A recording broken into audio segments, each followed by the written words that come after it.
من يهده الله فلا مضل له ومن يضلل فلا هادي له أشهد أن لا إله إلا الله وحده لا شريك له وأشهد أن محمدا عبده ورسوله اللهم صل على محمد وعلى آل محمد كما صليت على إبراهيم وعلى آل إبراهيم إنك حميد مجيد اللهم بارك على محمد وعلى آل محمد كما باركت على إبراهيم وعلى آل إبراهيم إنك حميد مجيد أما بعد إخواني الكرام أعزكم الله وإياكم أجمعين.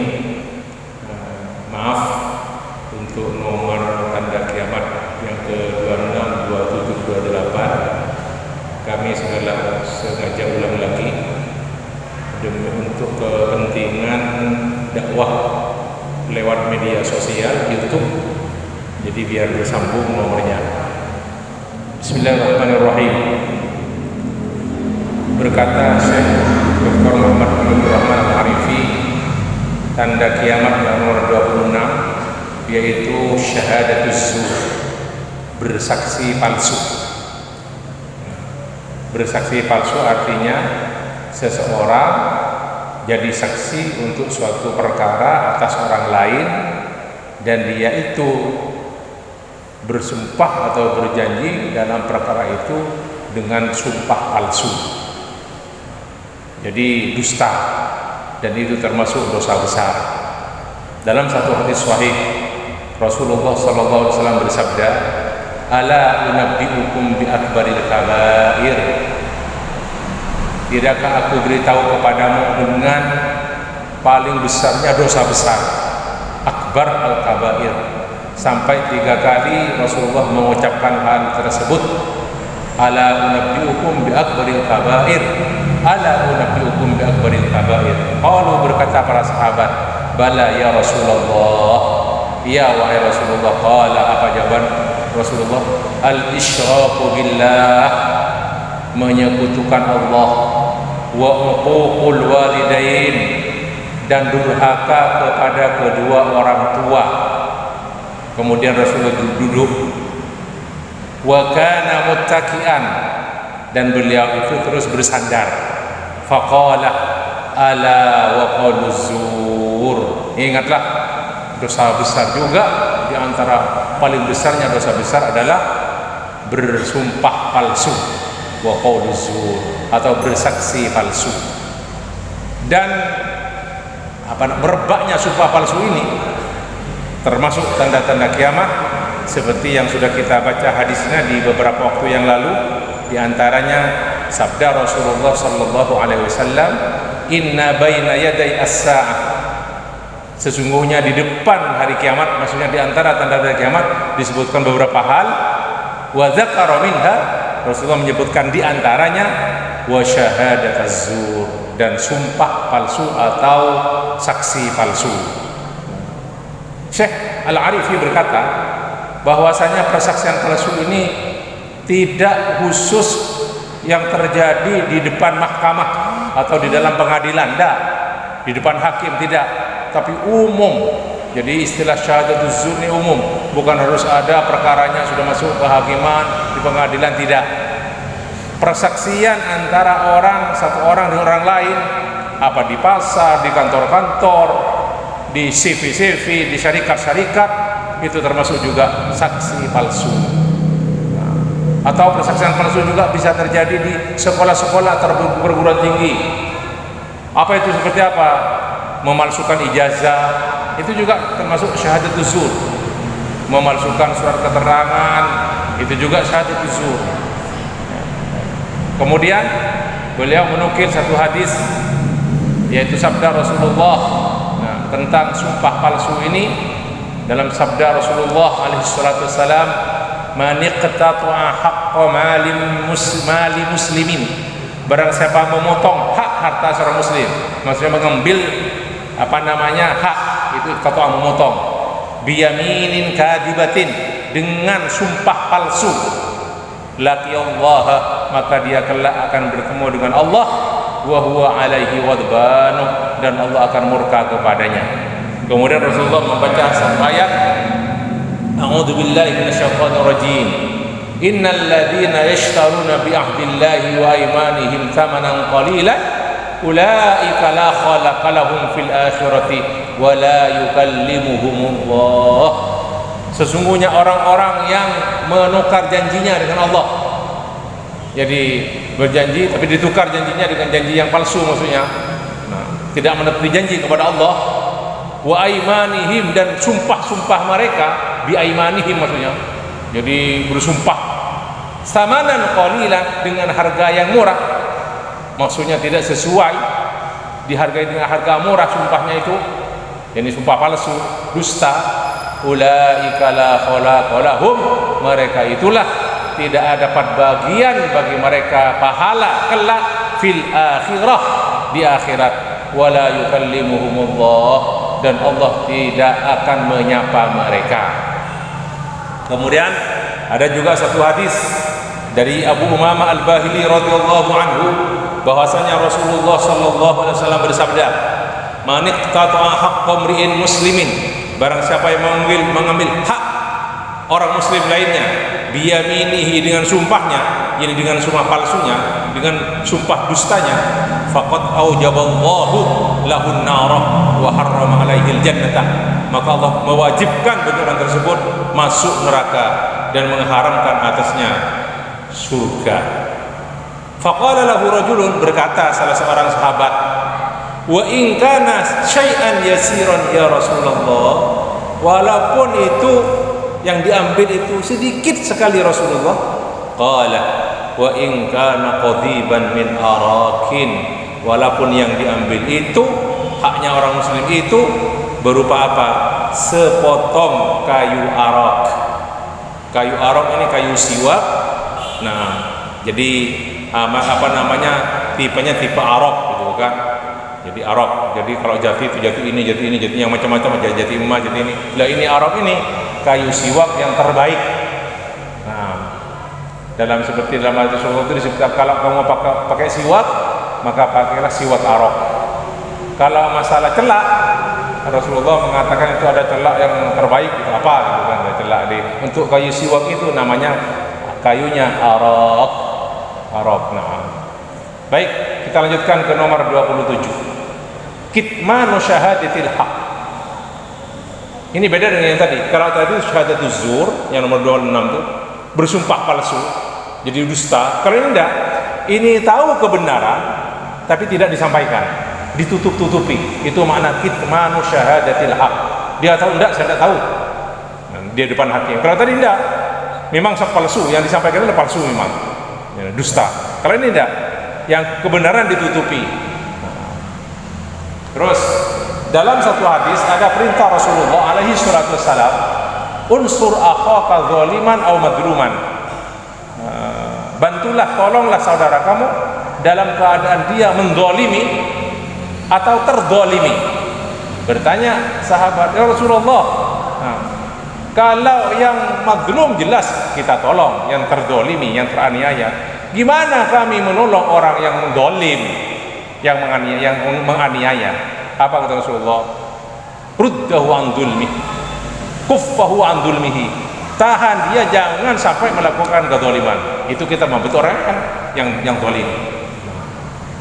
Sementara orang yang terzalimi, bagaimana dia supaya haknya bisa terpenuhi? Itu kita membantu orang yang terzalimi. Kemudian Allah Subhanahu wa taala mengharamkan menutupi kebenaran. Dalam firman-Nya, wala taktumus syahadata, janganlah kamu menutup-nutupi persaksian. Yang benar katakan benar. Ya, yang kamu ketahui benar katakan itu benar kamu. Wa may yaktumha, barang siapa yang menutupi persaksian, fa innahu athimun qalbuh, maka sesungguhnya dia telah berdosa hatinya. Baik. Kemudian banyak terjadi, kata Syekh Al-Arifi, menutup-nutupi persaksian ini, kebenaran ditutup-tutupi,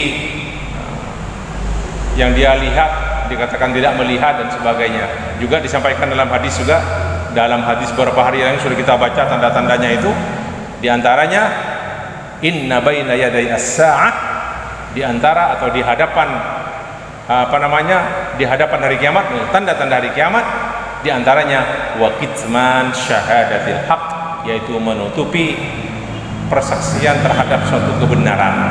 Jadi menutup-nutupi kebenaran maksudnya. Baik, yang ke-28,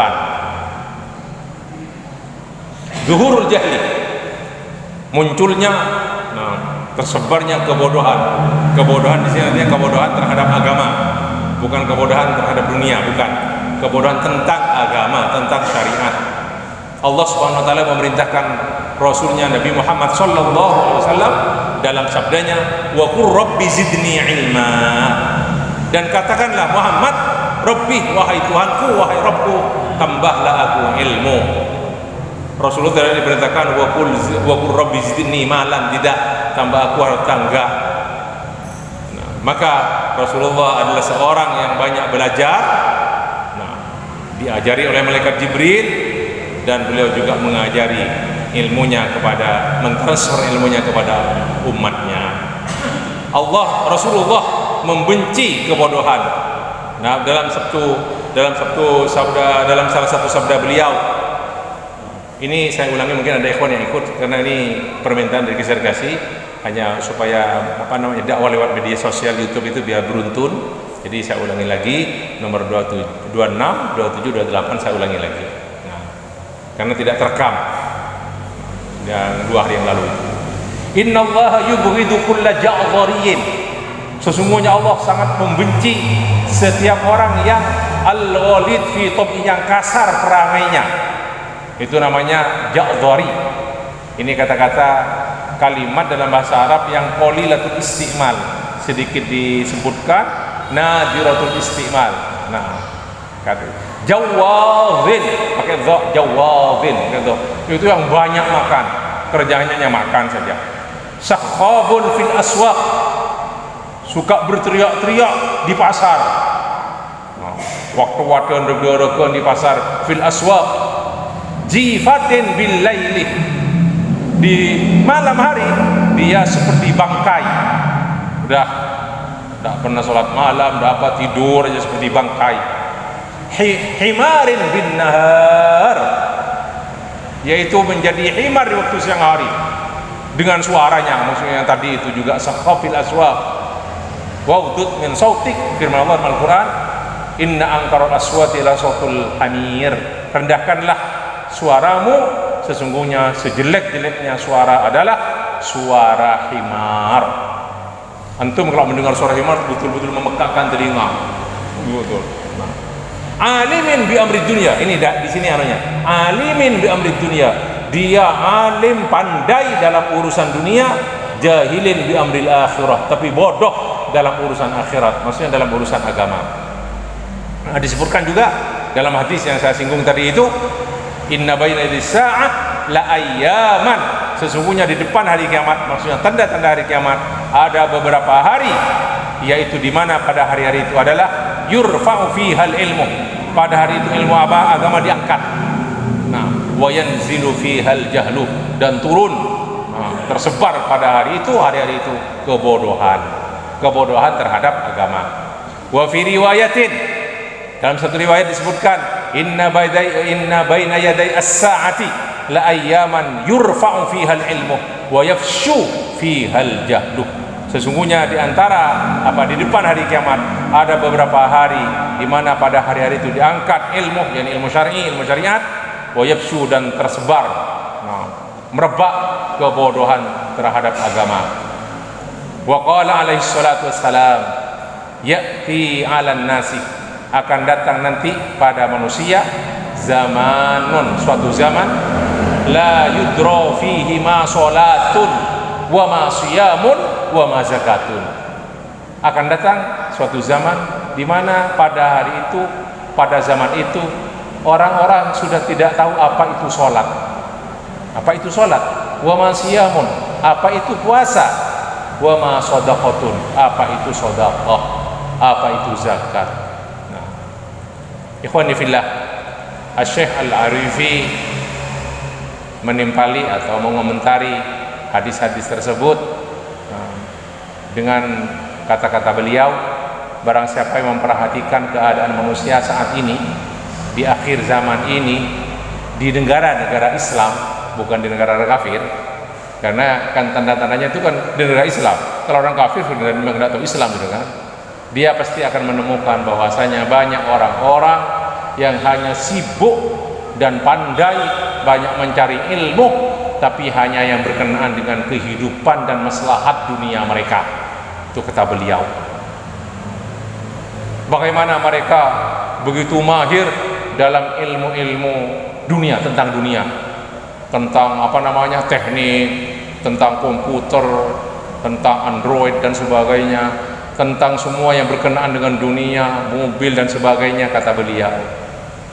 Tapi ketika mereka ditanyakan apa arti daripada surat Al-Ikhlas, Allahus Somad, apa arti daripada surat Al-Falaq dalam firman Allah, min syarri wasiqin idza waqab, ini ditulis oleh beliau. Kemudian ditanyakan kapan harus bersujud sahwi, niscaya dia akan menggeleng-gelengkan kepalanya, tidak tahu. Naam, betul-betul kata beliau, betul-betul sudah kebodohan terhadap agama sekarang sudah kita rasakan di tengah-tengah masyarakat Islam. Sampai suatu ketika, kata beliau yang saya sampaikan kemarin lusa itu, ada seorang bertanya kepada beliau, apakah kalau saya ingin sholat sunnah, bukan sholat fardu, saya harus ngambil wudhu? Itu pertanyaan, ini kayak kisah nyata beliau dengan seorang pemuda yang bertanya apakah wudhu itu hanya wajib untuk sholat fardu saja. Saya heran dengan pertanyaan dia, dan saya tambah heran, kata beliau, ketika saya tahu ternyata yang bertanya itu adalah seorang mahasiswa di semester 3. Nah, di Saudi ini semester 3. Jadi tidak tahu bahwasanya harus ambil wudhu, sholat sunnah itu.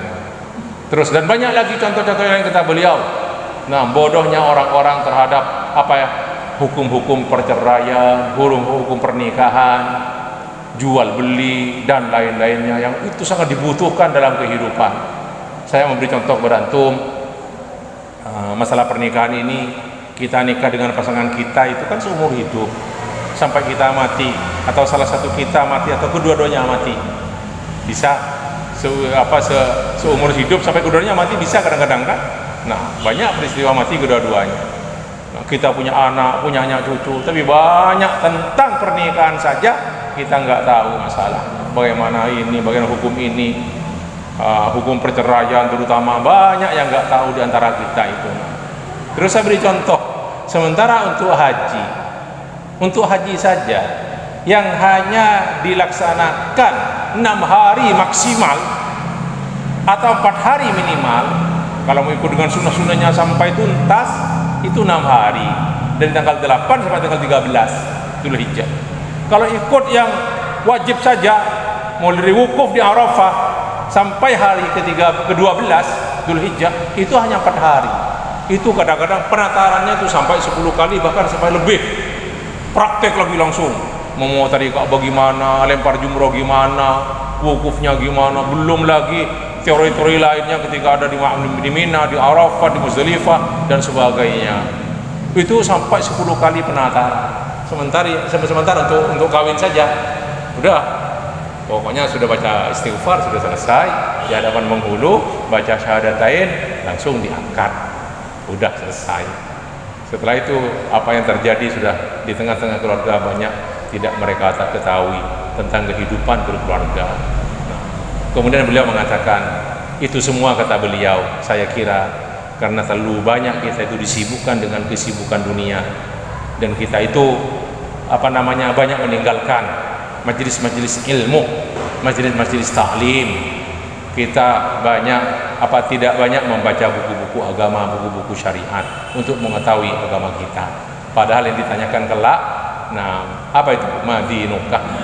Madinukah, bukan madunia, tapi madinukah. Sampai di sini dulu ikhwani. 26, 27, 28 untuk nomor 29, 30 dan 31. Saya lanjutkan insyaallah besok hari Sabtu.